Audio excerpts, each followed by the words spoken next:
हमारी पृथ्वी का अस्तित्व 450 करोड़ साल पहले से रहा है, पर हम इंसान इस धरती पर मात्र पिछले 2-3 लाख सालों से ही विचरण कर रहे हैं। लेकिन इतने कम समय में भी हमने दुनिया भर में अपनी ऐसी छाप छोड़ रखी है जिसे आने वाले जमाने में निपटा पाना मुश्किल हो पाएगा। इतनी कुव्वत से परे लगने वाली इमारतों से लेकर अजीबो गरीब पोशाकों तक तैयार हो जाइए, क्योंकि आज हम आपको ले चलने वाले हैं ऐसी अजीबो गरीब पुरातत्विक खोजों की यात्रा पर जिनका सही मायने में वजूद तो होना ही नहीं चाहिए था।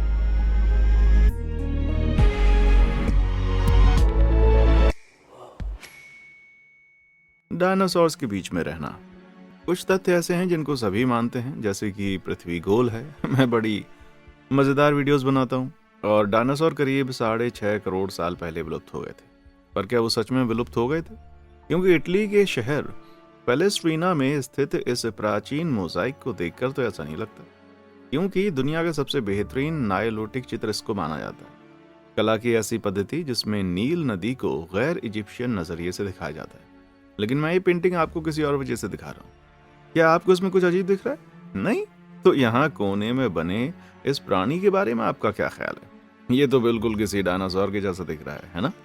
क्या इस बात का सबूत हो सकता है कि ये विशालकाय छिपकलियां मिस्र में मात्र 2000 साल पहले तक विचरण किया करती थीं? कुछ लोग तो ठीक ऐसा ही मानते हैं। कुछ धार्मिक कट्टरवादी कहते हैं कि ये पेंटिंग साबित करती है कि पृथ्वी उतनी पुरानी नहीं है जितना कि हमें बताया जाता है। लेकिन इस प्राणी को जरा एक बार फिर से गौर से देखिए। क्या ये सचमुच कोई डायनासोर है या फिर कोई ऊद बिलाव? ज्यादातर एक्सपर्ट्स इसे ऊद बिलाव ही मानते हैं।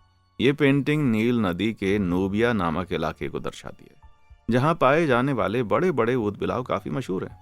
पेंटिंग के अलावा ऐसा कोई भी सबूत नहीं मिला है जो साबित कर सके कि डायनासोर उस जमाने में सचमुच यहाँ रहा करते थे। तो मैं तो ऊद बिलाव वाली बात ही मानूंगा। हाँ, इतना तो जरूर मानना पड़ेगा कि ये ऊद बिलाव इंसानों के मुकाबले बहुत ही भद्दे नजर आ रहे हैं। आपका क्या मानना है? नीचे कमेंट सेक्शन में आकर हमको बता दें। ज़ारड्रा अल्जीरिया के अंदरूनी इलाकों में एक बहुत बड़ा रेगिस्तान पाया जाता है, जिसको बीचों बीच किलेबंदी वाले एक पुराने गांव का खंडर मौजूद है, जिसका नाम ज़ारड्रा है। बेहद रहस्यमय सा ये ढांचा पुरातत्वविदों के लिए आज भी एक पहेली बना हुआ है, जिसे सुलझाने में वो अब तक नाकाम रहे हैं। ऐसे बंजर बियाबान इलाके में आकर कोई एक गांव आखिर क्यों बसाएगा, या इसको कब बनाया गया था, और यहाँ रहने वाले लोग अपना जीवन कैसे बिताया करते थे? इन सभी सवालों का जवाब अब तक कोई भी नहीं ढूंढ पाया है। हाँ, इतना जरूर पता है कि इस ढांचे को रक्षात्मक वजहों से ही बनाया गया था, जो इसकी 26 फीट मोटी अंदरूनी और 6.6 फुट मोटी बाहरी दीवार से साफ हो जाता। लेकिन फिर यह सवाल खड़ा हो जाता है कि यहाँ रहने वालों को आखिर किस चीज से खुद की रक्षा करने की जरूरत पड़ गई? किले की बाहरी दीवार पर यहूदी धर्म का एक चिन्ह बना हुआ है, जिससे कयास लगाए जाते हैं कि शायद दुनिया द्वारा सताए जाने से बचने के लिए या तो एकांत में धार्मिक अध्ययन करने के लिए किसी जमाने में अल्जीरिया के यहूदी यहाँ आकर बस गए थे। लेकिन यह भी पक्के तौर पर नहीं कहा जा सकता, और इस जगह से जुड़े हुए कई अजीबो गरीब किस्से हैं जो कि इसको काफी और ज्यादा दिलचस्प और रहस्यमय बनाते हैं। ऐसे ही एक किस्से की माने तो 80 के दशक में कुछ अमेरिकियों ने एक गाइड की मदद से इस जगह की यात्रा की थी, और यहाँ पहुंचने के बाद उन्होंने गाइड से उन्हें एक हफ्ते के लिए एकदम अकेला छोड़ देने के लिए कहा। कोई नहीं जानता कि वो अमेरिकी क्या ढूंढ रहे थे या वो यहाँ पर क्या करने के लिए गए थे। लेकिन जब गाइड उन्हें वापस लाया तो उनका कहीं कोई नामो निशान तक नहीं था। डरावना किस्सा है ना? ज़ारड्रा के बारे में सुनकर तो मुझे हॉरर फिल्मों जैसी वाइब आ रही है भाई। तो क्या आप एकदम एकांत बियाबान में बसी इस डरावनी जगह पर कभी विजिट करना चाहेंगे? नीचे कमेंट सेक्शन में आकर हमें जरूर बताएं। Da Vinci globe. 15वीं सदी के आखिरी दौर तक बहुत से लोग पृथ्वी को गोल नहीं मानते थे, पर तब से लाखों ग्लोब बनाए जा चुके हैं जो इस धरती का असली शेप दिखाते हैं। लेकिन सबसे पहला ग्लोब किसने बनाया था? लेखक और इतिहासकार स्टेफान मिसोनी की माने तो पहला ग्लोब सन 1502 में एक शतुरमुर्ग के अंदर से निकला था। क्या कहा? लंदन के एक मेले में 2012 में पहली बार देखा गया ये कमाल का ग्लोब पहली नजर में बायोलॉजी की किसी असंभव से पहेली सा दिखता है, पर असल में इसे शतुरमुर्ग के 2 अंडों के निचले हाफ को आपस में जोड़कर बनाया गया है। यानी ये शतुरमुर्ग के अंदर से इस रूप में नहीं निकला था। हम इंसान हजारों साल से शतुरमुर्ग के अंडों से सजावट के सामान बनाते रहे, और किसी जमाने में इन्हें बहुत ही बेशकीमती माना जाता था। तो जाहिर है कि लोग इसे हासिल करने के लिए बड़ी जोरदार ख्वाहिश रखते हैं। बहुत से एक्सपर्ट्स का मानना है कि ये न्यू वर्ल्ड यानी अमेरिका को डिटेल में दिखाने वाला अब तक का खोजा गया सबसे पुराना नक्शा है। वहीं इस ग्लोब के मौजूदा मालिक स्टेफान एकदम आगे जाते हुए दावा करते हैं कि इसे पुनर्जागरण काल के मशहूर कलाकार और वैज्ञानिक लियोनार्डो दा विंची ने तैयार किया था। अगर ये दावा सच है तो ये 21वीं सदी की सबसे महत्वपूर्ण खोजों में से एक माना जाएगा। यकीनन ग्लोब में कुछ ऐसे संकेत हैं जो इशारा करते हैं कि इसे वाकई डा विंची ने बनाया होगा। माना जाता है कि इसे फ्लोरेंस में बनाया गया था, जहां डा विंची ने अपना ज्यादा जीवन बिताया था, और इस पर की गई नक्काशी भी डा विंची के स्टाइल से बहुत ही मेल खाती है। इतना ही नहीं, अपने कई नोट्स में डा विंची ने एक ग्लोब बनाने की बात के संकेत भी दिए। तब तो ये दावा एकदम सही होना चाहिए, है ना? मैप्स के कुछ एक्सपर्ट्स का कहना है कि ग्लोब पर मौजूद नक्काशी इतने हाई लेवल की है कि वो डा विंची के बस की बात नहीं थी। साथ ही डा विंची ने अमेरिका के बारे में कहीं भी कुछ खास नहीं लिखा, जिससे अंदाजा लगाया जा सके कि उन्होंने वहां का नक्शा बनाने में अपना समय दिया होगा। यानी कुल मिलाकर आज भी इस ग्लोब की उत्पत्ति और इसे बनाने वाले की पहचान एकदम रहस्य बनी हुई है। लेकिन मेरे चैनल में ऐसा कोई रहस्य नहीं होता। मैं तो हमेशा एकदम सीधी, सिंपल और मजेदार वीडियोस डालता हूँ। तो क्यों ना आप नीचे नजर आ रहे लाइक और सब्सक्राइब बटन्स को दबा दें, ताकि हमारा कोई भी मजेदार वीडियो आपसे छूट ना जाए। कर दिया? बढ़िया। चलिए अब अगले की तरफ बढ़ते हैं। प्रलय की खोपड़ी। क्या आप इंडियाना जोन्स के फैन हैं? अगर हाँ तो मेरे पास आपके लिए एक अच्छी खबर है। मैं भी बिल्कुल इंडियाना जैसा ही हूँ। बस मैं खजाने की तलाश में पुराने मकबरों को नहीं बल्कि इंटरनेट को खंगालता हूँ, जैसे कि क्रिस्टल स्कल, जो कि सचमुच एग्जिस्ट करते हैं। ऐसा ही एक मशहूर स्कल है मिचेल हेजेस स्कल, जो कि कथित रूप से बहादुर खोजकर्ता फ्रेडरिक मिचेल हेजेस की एडॉप्टेड बेटी एना मिचेल हेजेस द्वारा माया सभ्यता के प्राचीन शहर लोबानटुन में 1920 के दशक में खोजा गया था। 5 किलो के पारदर्शी क्वार्ट्ज क्रिस्टल से तराशी गई बेहतरीन कलाकारी वाली ये खोपड़ी इस बात का संकेत है कि प्राचीन माया लोगों के पास पत्थर तराशने और नक्काशी करने की बेहतरीन तकनीक मौजूद थी। और तो और कहा जाता है कि इस खोपड़ी में कई जादुई शक्तियां भी हैं, और मिचेल की माने तो ये कैंसर को भी ठीक कर सकता है, दिव्य दृष्टि प्रदान कर सकता है, और यहां तक कि लोगों की जान भी ले सकता है। शायद इसीलिए इस खोपड़ी को स्कल ऑफ डूम या प्रलय की खोपड़ी कहा जाता है। पर यह प्राचीन खोपड़ी माया सभ्यता के खंडरों में आखिर पहुंच कैसे गई? कुछ लोगों का मानना है कि माया सभ्यता हमारी जानकारी से कहीं ज्यादा विकसित थी, और ये खोपड़ी साबित करती है कि माया लोग जादुई विद्या के जानकार भी थे, जो कि समय के साथ लापता हो चुकी है। खोपड़ी की जादुई शक्तियां सुनने में भले ही दिलचस्प लगती हूं, पर ऐसा कुछ कभी साबित नहीं किया जा सकता। इनफैक्ट ये भी कुछ पक्का नहीं है कि इसे लाबानटुन के खंडरों में ही पाया गया था। 1920 के दशक में एक खोजी अभियान लाबानटुन गया तो था, लेकिन उसके किसी भी सदस्य ने ऐसी किसी भी खोपड़ी का जिक्र भी नहीं किया। क्यों?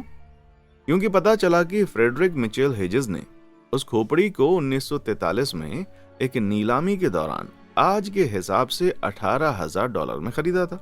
यानी फ्रेडरिक और उनकी बेटी ने खोपड़ी को लेकर झूठे दावे किए थे, जिससे उनकी दूसरी दिलचस्प खोजों से जुड़े दावों पर भी एक बड़ा सवाल खड़ा हो जाता है। खोपड़ी पर 2008 में किए गए एक परीक्षण में पता चला कि इसे हीरे तराशने वाले औजारों से बनाया गया, दल जो कि माया काल के लोगों के पास नहीं हुआ करते थे। यानी इस खोपड़ी से माया लोगों की जादुई विद्या तो साबित नहीं होती, पर इतना जरूर साफ हो जाता है कि इसे काफी बाद में बनाया गया था, शायद 1930 के दशक में। तो क्या हुआ अगर इस खोपड़ी में कोई जादुई शक्ति नहीं? कम से कम ये कमाल का पेपर वेट तो बन ही सकती है ना? रोती हुई मम्मी। सन 2021 में National University of San Marcos के कुछ पुरातत्वविद पेरू में स्थित एक भूमिगत मकबरे में काम कर रहे थे, जब उन्हें कुछ बड़ा ही डरावना नजर आया। वहां एक बड़ी डरावनी मम्मी एक नन्हे बच्चे की पोजीशन में बैठी थी, जिसने अपना मुंह हाथों से ढक रखा था, मानो वो शख्स बुरी तरह से डरा हुआ। मम्मी की फोटो ने इंटरनेट पर एकदम से बवाल मचा के रख दिया। इस बेचारे बंदे के साथ आखिर ऐसा हुआ क्या था? दिखने में बहुत ही डरावनी लगती हो, पर असलियत इतनी खतरनाक नहीं है। ये शख्स ने 800 से 1200 साल पहले यहाँ कहीं पर रहा करता था, यानी इंका साम्राज्य से काफी पहले था ये, जो यूरोपियन उपनिवेश से पहले दक्षिण अमेरिका के बड़े हिस्से पर राज करता था। इससे पता चलता है कि उस जमाने की पुनर्जन्म से जुड़ी हुई मान्यताओं के चलते मम्मी को इस पोजीशन में रखा गया था। इनका काल से पहले की पेरू संस्कृति में लोगों को किसी छोटे बच्चे की तरह दफनाया जाता था ताकि उनके पुनर्जन्म को आसान बनाया जा सके। मरने वालों को कपड़ों में लपेट कर रस्सियों से बांध दिया जाता था ताकि उनकी लाश में सड़न पैदा ना हो, और मम्मी की परफेक्ट कंडीशन से जाहिर है कि यह तरीका बहुत ही कारगर था। यानी ये मम्मी उतनी भी भयानक नहीं है जितनी पहली नजर में लगती है। डरावनी तो छोड़िए, मम्मी की ये पोजीशन एक ऐसे समाज का संकेत देती है जहां लोग मरने वालों की जरूरतों का पूरा ख्याल रखते थे। यानी ये मम्मी कोई भूत प्रेत नहीं बल्कि प्रेम और देखभाल का एक प्रतीक मानी जाएगी। खोजकर्ता वाइकिंग्स।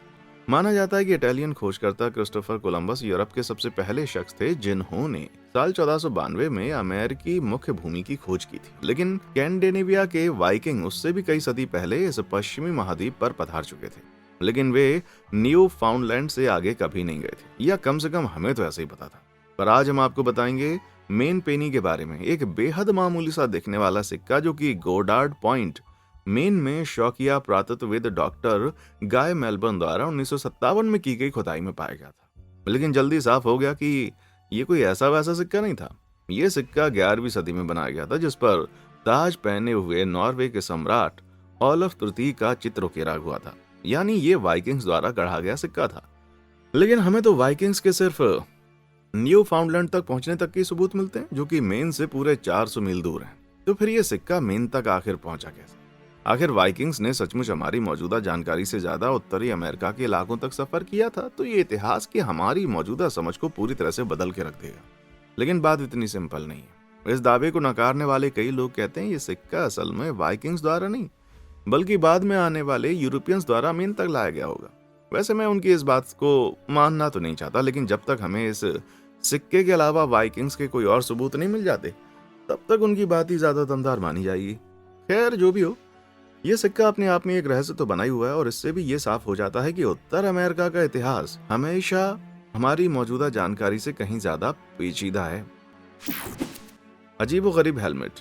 हम इंसान करीब 2500 ईसा पूर्व से हेलमेट का इस्तेमाल करते आए हैं, क्योंकि वो बड़े काम की चीज होती है। ज्यादातर हेलमेट अपने शरीर की रक्षा के लिए पहनी जाती हैं, पर ऐसी भी कुछ हेलमेट हैं जो कि बहुत ही अजीब लगती हैं। उदाहरण के लिए ये जापानी हेलमेट ले लो, जो कि 16वीं शताब्दी में किसी समुराई द्वारा पहनी जाती थी, जिसे देखकर आपको लग सकता है मानो ये महज मजाक के तौर पर बनाई गई हो, पर ऐसा नहीं है। जापानी लोक कथाओं में ऑक्टोपस का बहुत ही अहम रोल होता है। कई ऑक्टोपस अपनी कटी हुई भुजाओं को दोबारा से उगा सकते हैं, इसलिए समुराई का मानना था कि युद्ध में इनको पहनना उन्हें दुश्मन से सुरक्षा मुहैया करा सकता है। वहीं जापानी नाविक ऑक्टोपस से बहुत ही डरा करते थे, तो ये भी हो सकता है कि ये हेलमेट दुश्मनों को डराने के लिए बनाया गया हो। इतना ही नहीं, ये पूरा का पूरा हेलमेट सोने का बना हुआ है, जिससे पहनने वाले की हैसियत का भी अंदाजा लगता है, और युद्ध के दौरान ऑक्टोपस को हटाकर अलग भी किया जा सकता था। ठीक है, रह सेल हो गया, पर यह अगला हेलमेट इससे भी कहीं ज्यादा कंफ्यूजिंग है मेरे भाई। कहा जाता है कि बेहद अटपटा सा दिखने वाला ये हेलमेट होली रोमन सम्राट मैक्सिमिलियन प्रथम द्वारा सम्राट हेनरी अष्टम को गिफ्ट किया गया था। अगर ये गिफ्ट आपको बड़ा अजीब लग रहा है तो आप अकेले नहीं हैं। उस जमाने में ऐसी सींगों को बेवकूफों, जोकरों या ऐसे मर्दों का प्रतीक माना जाता था जिनकी बीवियां दूसरे मर्दों के साथ गुलछर्रे उड़ाया करती थी। ऐसा अजीबोगरीब गिफ्ट केवल ऐसे शक्तिशाली राजा को भला कौन देगा जो अपनी कई बीवियों को मारने के लिए जाना जाता हो। इस हेलमेट की झुर्रियों से लेकर लटकती हुई नाक और अजीब सा चश्मा तक हर चीज मानो पहनने वाले को बेइज्जत करने के लिए बनाई गई हो।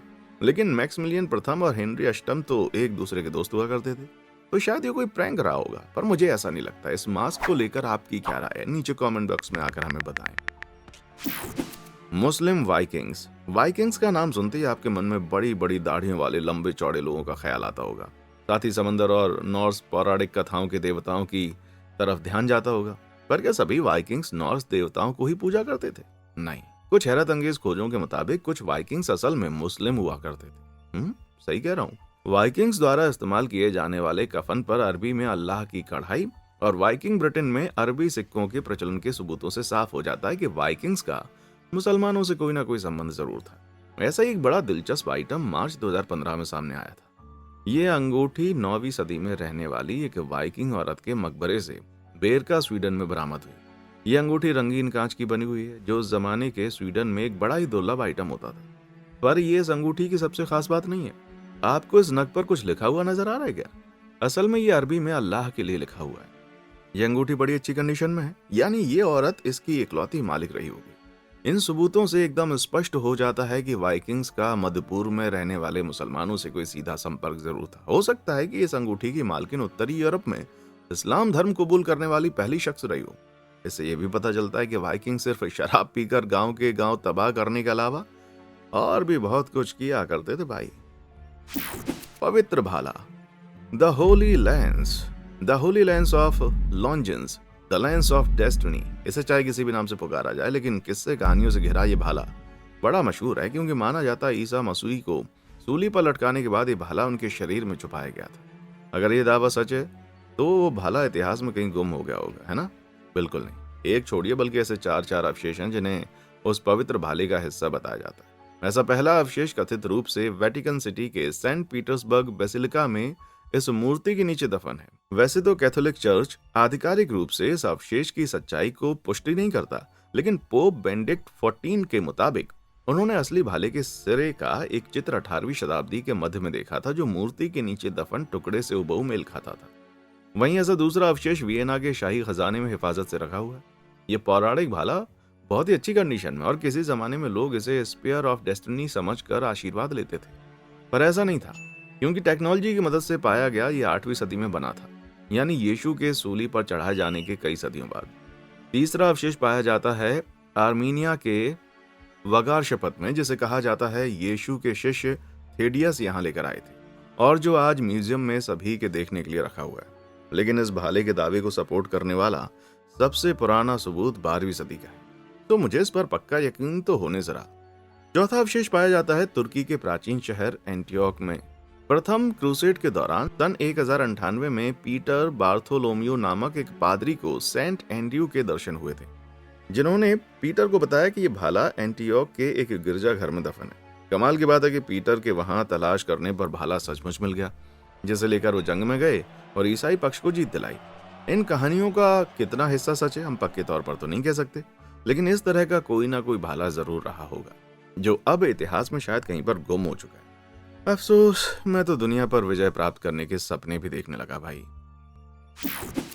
रशियन अटलांटिस, हैरत अंगेज पुरातत्विक खोजों वाली कई वीडियो कंप्लीट नहीं हो पाई हैं, जब तक कि उसमें उन प्राचीन मर्तबानों का जिक्र ना किया जाए जिन्हें रूस के राष्ट्रपति व्लादिमीर पुतिन ने रशियन अटलांटिस में खोजने का दावा किया था। जी हाँ, आपके कान धोखा नहीं दे रहे, मैंने वही कहा जो आपने सुना। 2011 में पब्लिसिटी के लिए किए गए एक फोटोशूट में घुड़सवारी करने और प्लेन में बैठकर जंगल की आग बुझाने के बाद व्लादिमीर पुतिन ब्लैक सी के तट पर स्थित तमन पेनिनसुला के पास समंदर में स्क्यूबा डाइविंग के लिए चले गए। अपने इस एडवेंचर के दौरान उन्होंने फानगोरिया के खंडरों में 2 बहुत ही प्राचीन मर्तबानों की खोज की थी। फानगोरिया को रूस का अटलांटिस कहा जाता है, क्योंकि यह आंशिक रूप से पानी के नीचे दबा हुआ है। लेकिन एक समस्या थी, भले ही रूस के सरकारी चैनलों ने इसे एक बेमिसाल खोज करार दिया हो, पर बाहरी नजरों ने तुरंत ही गौर कर लिया कि मर्तबान संदिग्ध रूप से एकदम साफ सुथरे दिख रहे थे, और सदियों से पानी में डूबे होने के बावजूद उन पर काई का कोई भी नामो निशान तक नहीं था। लेकिन ऐसा आखिर कैसे संभव था? खुद राष्ट्रपति के प्रवक्ता दिमित्री पेस्कोव ने सामने आते हुए पर्दाफाश किया कि पूरा का पूरा मामला एक सेटअप था। उन मर्तबानों की खोज कई हफ्ते पहले हुई थी, फिर उन्हें अच्छे से साफ करके उसी जगह पर वापस रख दिया गया ताकि पुतिन अपनी पब्लिसिटी के लिए उसे फिर से ढूंढ सके। आर्क ऑफ कॉन्वेंट, बाइबल के मुताबिक परमेश्वर ने मूसा को 10 निर्देश दिए थे, जो कि पत्थर के 2 सिलों पर लिखे हुए थे। उन पत्थरों को रखने के लिए लकड़ी और सोने का एक बड़ा सा बक्सा बनाया गया था, जो कि आगे चलकर आर्क ऑफ कॉन्वेंट के नाम से जाना गया, और जो दुनिया के अब तक के सबसे पवित्र अवशेषों में से एक है। लेकिन आगे चलकर वो बक्सा कहीं गुम हो गया, और आज पक्के तौर पर कोई नहीं जानता कि वो आखिर कहाँ रखा हुआ है। लेकिन इथियोपियन ऑर्थोडॉक्स चर्च दावा करता है कि उन्हें उस पवित्र बक्से की एकदम सटीक लोकेशन पता है। जी हाँ, इथियोपिया की राष्ट्रीय काव्य केब्रा नगास्त दावा करती है कि बक्से को सम्राट मेनेलिक प्रथम द्वारा इथियोपिया लाया गया था, जो कि सम्राट सुलेमान और शीबा रानी के पुत्र थे। आज ये बक्सा the Church of Our Lady Mary of जाइन के तहखानों की गहराइयों में कहीं पर एकांत में रखा हुआ है। लेकिन इन दावों को वेरीफाई कर पाना लगभग असंभव के बराबर है, क्योंकि चर्च के अधिकारी बक्से के आधिकारिक केयरटेकर के अलावा किसी और को वहां नहीं जाने देते। पर द्वितीय विश्व युद्ध के दौरान ब्रिटिश इतिहासकार एडवर्ड अलेंडर्फ एक सैनिक दस्ते के साथ बक्से तक पहुंचने में कामयाब रहे थे, और उनकी रिपोर्ट सुनकर आप थोड़ा मायूस हो जाएंगे। अलेंडर्फ ने बताया कि चर्च में आर्क जैसा एक बक्सा तो रखा हुआ है, पर वो असली नहीं है बल्कि काफी बाद में बनाई गई एक नकल है, जैसा कि इथियोपिया के दूसरे चर्चों में रखी हुई मिल जाएगी। आपका इसके बारे में क्या ख्याल है? क्या अलेंडर्फ गलत भी हो सकते हैं? नीचे कमेंट बॉक्स में हमें जरूर बताएं। Nazca lines. नेस्का लाइंस का नाम सुनकर उसे नेस्कार रेसिंग से जुड़ा हुआ मत समझ लेना, क्योंकि ये पेरू के शहर नेस्का के पास जमीन में उकेरी गई करीब 2000 साल पुरानी आकृतियों का नाम है। 190 वर्ग मील के इलाके में फैले हुए जानवरों, पेड़ पौधों, इंसानों और पैटर्न के विशाल चित्र बेहद शानदार होने के साथ साथ बहुत ही रहस्यमय भी हैं। हम ये तो जानते हैं कि उन्हें पत्थरों में 12 इंच की गहराई तक तराश कर बनाया गया था, लेकिन ये कोई भी नहीं जानता कि ऐसा आखिर क्यों किया गया था।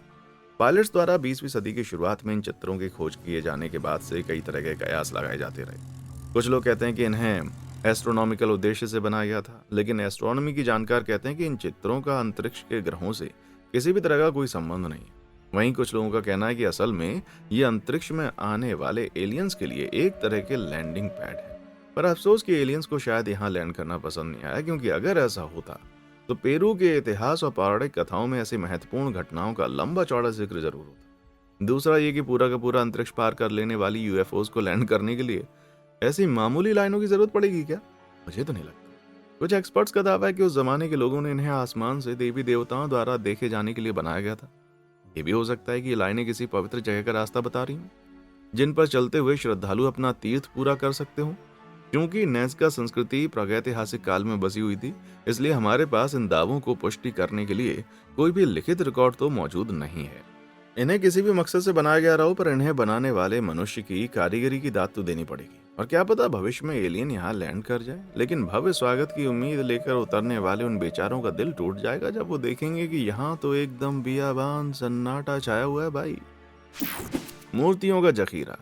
सन 1944 में जर्मन प्रवासी वाल्डेमर जुल्स रेड अपने होम टाउन अकम्बारो मैक्सिको में एक दिन यूं ही सैर करने के लिए निकले थे, जब उन्हें खेत में एक बड़ी अजीबोगरीब चीज नजर आई। पक्की मिट्टी से बना इंसान जैसा कि एक फिगर। उन्हें ये फिगर बड़ा ही दिलचस्प लगा, सो उन्होंने एक स्थानीय किसान से कहा, देखो शायद यहाँ ऐसी कोई और भी चीजें मिल जाएं। उनका अंदाजा सही निकला, क्योंकि वहां ऐसी करीब 33,000 मूर्तियां प्राप्त हुई। मूर्तियों का ये बड़ा सा जखीरा एक गड्ढे से बरामद हुआ, और उसमें सिर्फ इंसानों की फिगर नहीं बल्कि जानवरों, डायनासोर, यहाँ तक कि यूएफओ भी मौजूद मिले।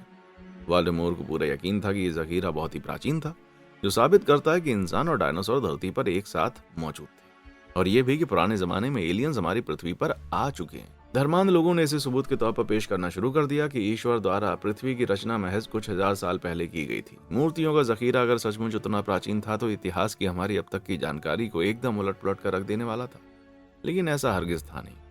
इन मूर्तियों का परीक्षण करने वाले पुरातत्वविदों ने बताया कि वो ज्यादा पुरानी नहीं लग रही थी, क्योंकि उनकी दरारों में जरा भी मैल नहीं जमा था, और कुछ मूर्तियां टूटी होने के बाद भी उनका एक भी टुकड़ा मिसिंग नहीं था। और भी जरूरी बात यह थी कि जिस गड्ढे में उन्होंने खोजने का दावा किया वो हाल ही में खोदा गया मालूम पड़ रहा था। साथ ही उस गड्ढे से थोड़ी दूरी पर एक परिवार रहा करता था जो ऐसी मूर्तियों को 1 पैसे में बेचता था। इन सब सबूतों से एकदम साफ हो जाता है कि जुल्स रेड अपने लिए महज थोड़ी सी पब्लिसिटी हासिल करना चाह रहे थे, जो उनको मिल गई। लेकिन अगर आप इन सबूतों को नहीं मानते तो एकोम्बोरो जाकर जुल्स रेड का म्यूजियम देख सकते हैं, जहां उन्होंने ये मूर्तियां अभी भी सजा कर रखी हैं। बस ये उम्मीद लेकर मत जाना कि वहां आपको कुछ बड़ा अनोखा देखने को मिल जाएगा। Oh, I am a gummy bear. Yes, I am a gummy bear. I am a yummy tummy fun. जी नहीं, मैं कोई गमी बेयर नहीं हूं, पर ये चीज जरूर है, या कम से कम दिखती तो वैसी है। लेकिन अगर ये चीज कोई गमी बेयर नहीं है तो फिर आखिर है क्या? इस सवाल ने शुरू में पुरातत्वविदों को भी फंसा कर रखा था। जब ये चीज स्लुस्क पोलैंड में स्थित एक दलदल से सन 1887 में बरामद की गई थी। इस आइटम पर किए गए परीक्षणों के बाद अब लगभग सभी ये मानते हैं कि इसे आज से करीब 3500 साल पहले बनाया गया था। ये कोई गमी बेयर टॉफी नहीं, बल्कि किसी ऐसे शख्स द्वारा एम्बर से तराशा गया है जो किसी जमाने में भालू का शिकार करता रहा होगा। शायद इसलिए इसे भालू का शेप दिया गया। भालू को देखकर साफ हो जाता है कि तराशने वाला बड़ा ही माहिर कारीगर था, जिसने नाक, कान, थूथन और आंखों को एकदम असली भालू की तरह तराश दिया। उस जमाने की कलाकृतियों में भी कभी कभार ये देखने को मिलता था। इस भालू में एक छोटा सा छेद भी है, जिससे पता चलता है वो शायद इसमें डोरी डालकर तावीज की तरह पहना करता था। खोजे जाने के बाद से स्थानीय लोगों को इसमें बड़ी दिलचस्पी होने लगी, जिन्होंने इसे खुशियों का ताबीज कहना शुरू कर दिया। हाल ही में वहां के लोगों ने इस भालू को सम्मानित करने के लिए एक सालाना नीलामी की शुरुआत की, जहां इसके नकल को बेचकर मिलने वाले पैसे एक स्थानीय चैरिटी को दिए जाते हैं। एक कदम आगे जाते हुए ट्विटर यूजर बोजियर ने ताबीज का सिलिकॉन का एक मॉडल बनाया, जिससे उन्होंने सांचे में ढालकर एकदम इस भालू के शेप की सचमुच खाई जा सकने वाली कोला फ्लेवर कैंडीज बना दी। अब तो भाई मेरी दिलचस्पी बढ़ रही है। बस ये ध्यान रखना कि कोई उन सांचों को ही कैंडी समझकर ना खा जाए, वरना अगली सुबह दिक्कत हो जाएगी। दुनिया का पहला कंप्यूटर। ज्यादा लोगों का यही मानना कि दुनिया का सबसे पहला कंप्यूटर चार्ल्स बेबेज ने 1871 में बनाया। एनालिटिकल इंजन कहे जाने वाला बेबेज का डिवाइस बस इतना ही पावरफुल था कि मैथ्स की सिंपल गणना ही कर पाता था।